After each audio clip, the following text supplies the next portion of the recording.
The overall goal of the following experiment is to control the size, shape, and stability of supramolecular dynamic nanoparticles in water.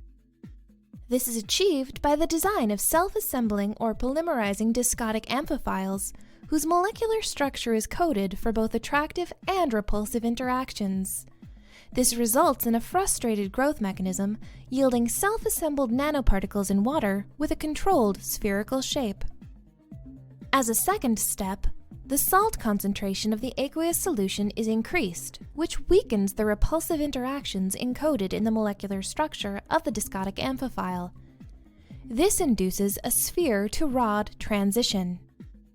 Temperature-dependent circular dichroism, or CD, spectroscopic investigations are performed to reveal the underlying mechanisms of this sphere-to-rod transition.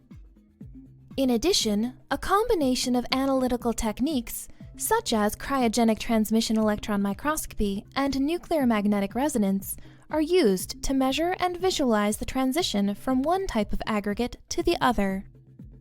Results are obtained that show the sphere-to-rod transition is expressed in an enhanced cooperativity in the supramolecular polymerization.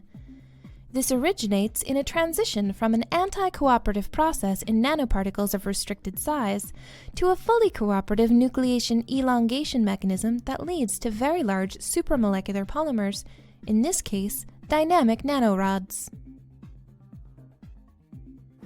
The main advantage of combining spectroscopic techniques like CD spectroscopy, small-angle X-ray scattering, and dose NMR with microscopic technique like cryo-TEM is that it allows to measure and visualize transitions of supramolecular polymers in water.